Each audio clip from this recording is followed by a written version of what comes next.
Markets are calm on the surface, but don't let it fool you. Volatility keeps cooling, yet gold is on the verge of a key technical decision. Oil, quietly consolidating for its next move. Natural gas is setting the stage for a potential rally.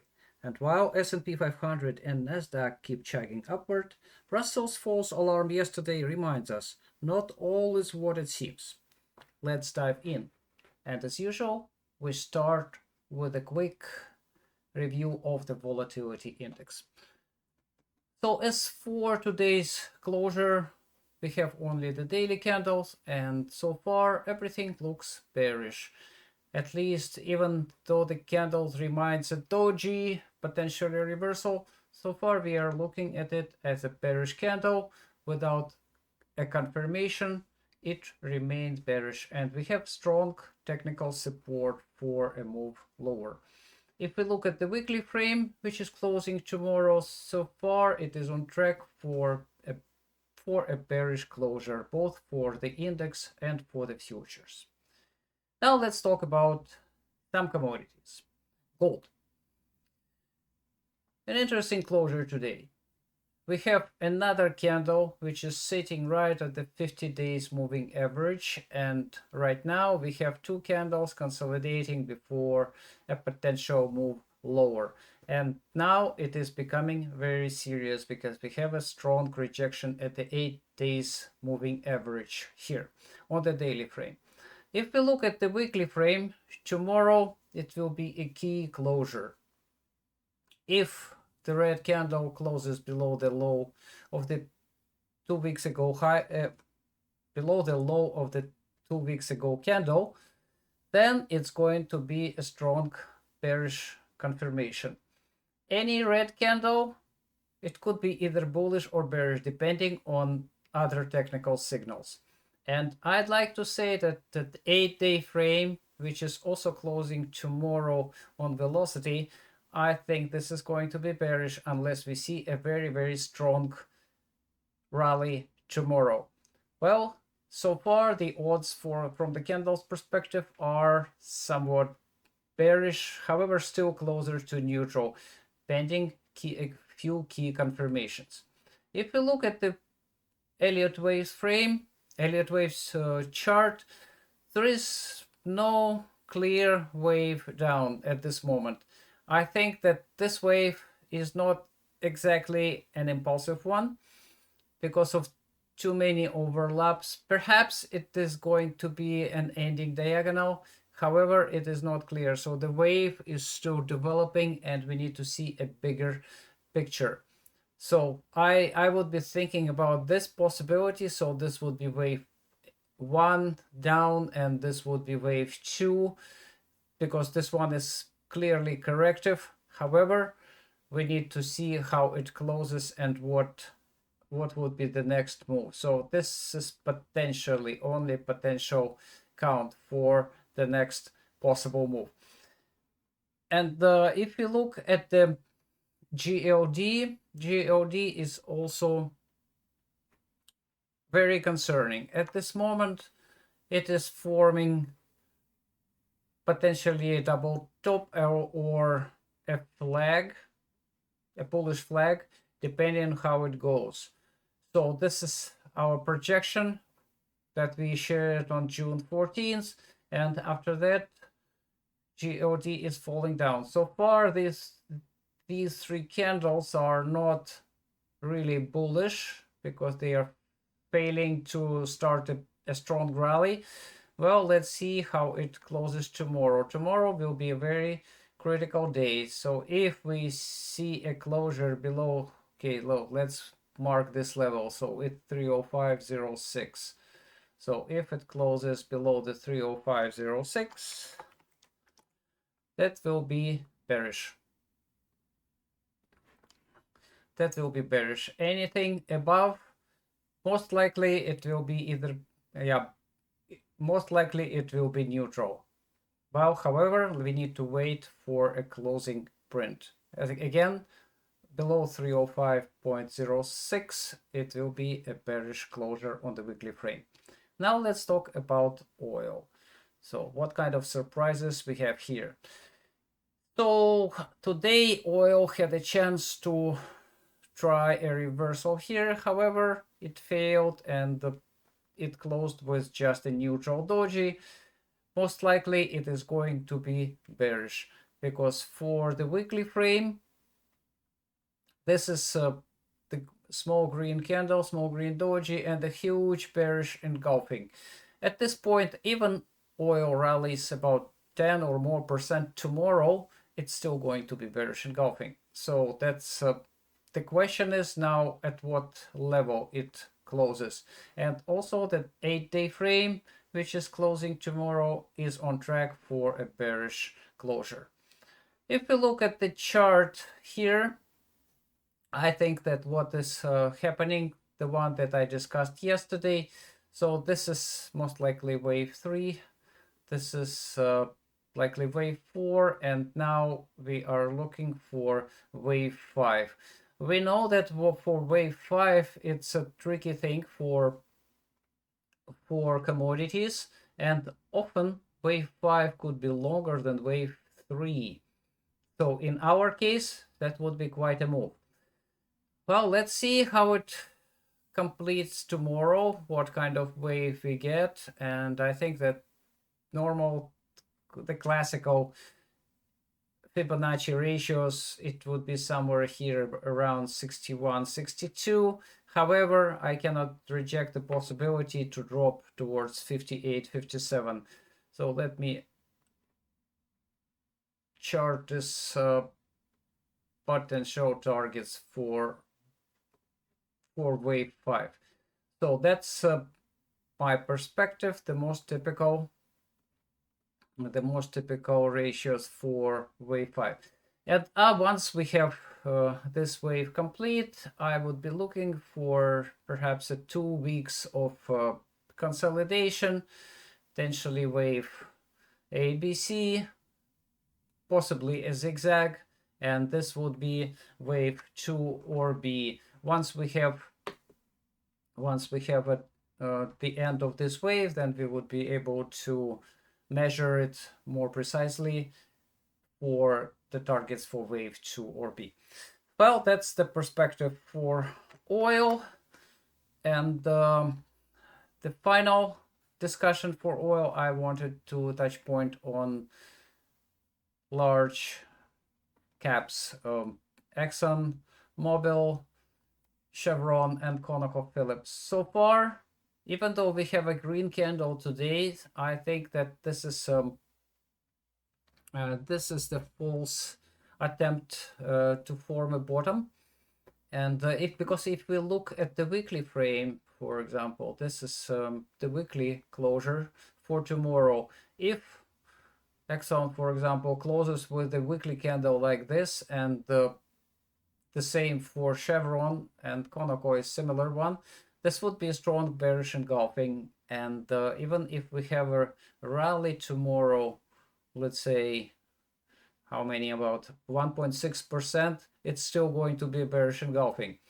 So beware of this particular structure, and there is a very good chance that this company will do a reversal. However, we need to see a closing print, because if it goes higher, it might be a bullish sign. Well, now let's talk about natural gas. Natural gas had a very interesting closure today.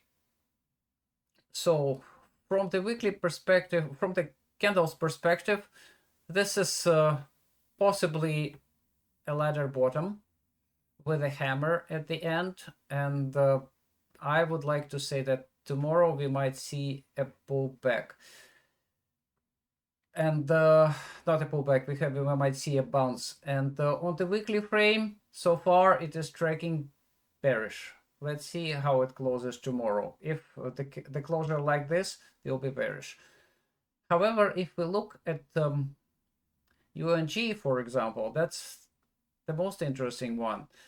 I was talking just 2 days ago about potential 3 gaps down and the move higher. This is yesterday. UNG didn't form a third gap. That was a tiny overlap here, but today it did. And we have 3 gaps right now. in one line, and a very strong green candle. So it could be a reversal doji. If we see a strong green candle tomorrow, I would like to say that this is going to be a rally. And if we look at Elliott wave, this is just an amazing part here. So just yesterday I discussed that in order to complete alternative wave 2, ideally it needs to break below this level 3.436. So amazingly, it made just 3.435, so just one tenth of a basis point below the necessary level. Now I can say that this wave could be complete here, and this potentially is wave 2 of a bigger structure with wave 3 here. And if we just try to measure this possible one, so I'd like to say that this, if we see a reversal tomorrow, it would be like a rectangular shape, a rectangle complete. And if we just try to find the next targets for the rectangle, so this is possibly the move that we would be looking for. So I would like to say that this would be a minimal move, and this would be possible double distance for the rectangle. And from Elliott wave perspective, this would be an ideal move, 5.15. So let me mark it here. So that would be my ideal target for this wave. However, 5.56 is also possible. Well, that's the possibility of this particular move. Let's see what happens tomorrow. A strong green candle will be the defining one, and it might even reverse the potential weekly bearish closure. Well, that's for natural gas. Now let's talk about the stock market. And today we just focus on S&P 500. So if we look at the candles, no news here. Everything looks bullish. SP500, S&P 500, triple Q, Nasdaq, Dow Jones, and Russell. As I discussed in yesterday's update for Russell, this candle, the red candle, red bell bearish engulfing, has a very good chance to be a fake one, and today's candle completely rejects it. So the chances for the daily move are higher, and if we see a continued move down tomorrow, or move up, pardon, I'd like to say that Russell will break the 200 days moving average. It will be the last one to join the three indices before that. If we look at the weekly closure, potential weekly closure, so far all candles look bullish, and there is no concern at this moment. Only a very strong decline tomorrow might transform this candle into something different. However, at this point, I'm not seeing them flipping bearish. The worst case scenario would be a neutral one. If we look at the sectors, this is the potential sectors closure for tomorrow. This is the weekly candles. For financial, for technology, for industrial, everything looks bullish so far. Healthcare is recovering, however, it needs a little push higher in order to make a piercing line here.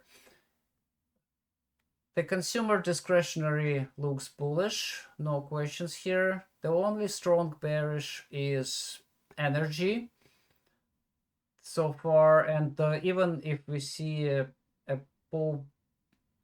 bounce tomorrow, most likely it's going to be a bearish engulfing. And by the way, this is speaking about ConocoPhillips,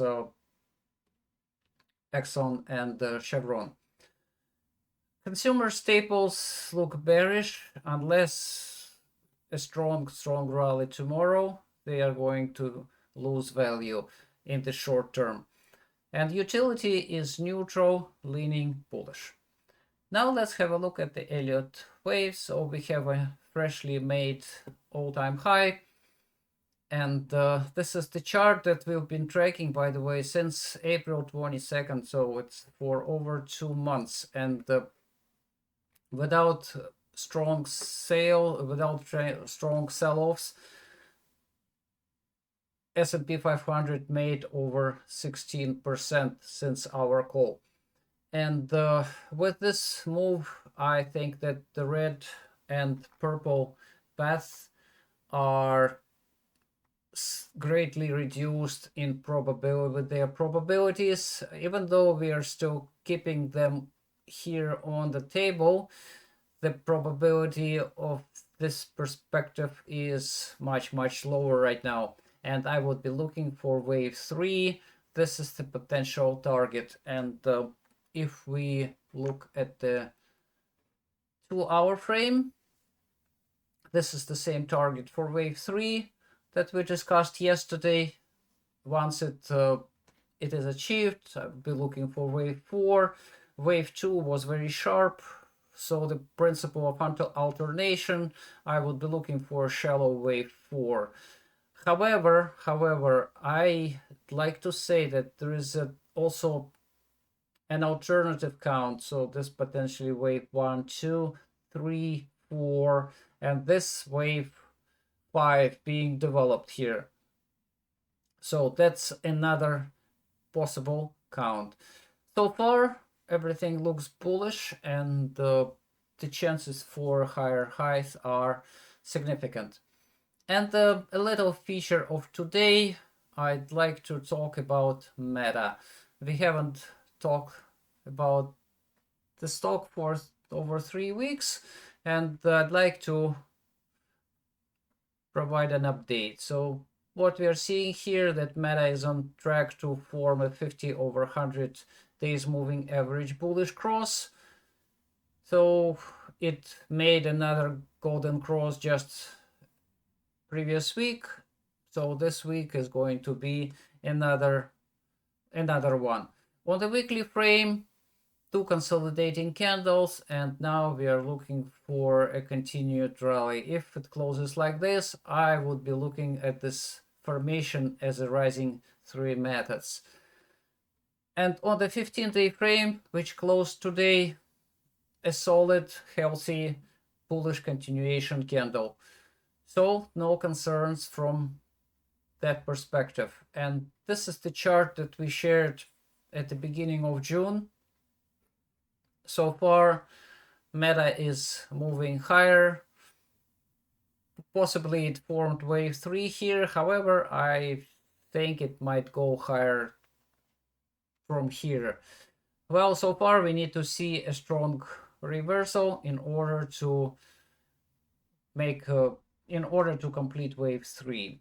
So it might go higher, something here, or even more. That would be absolutely normal for the stocks like Meta. Well, for the bigger picture, check our previous update on June 8th. We discussed it, and I think that right now Meta is in the middle of a cycle wave 3.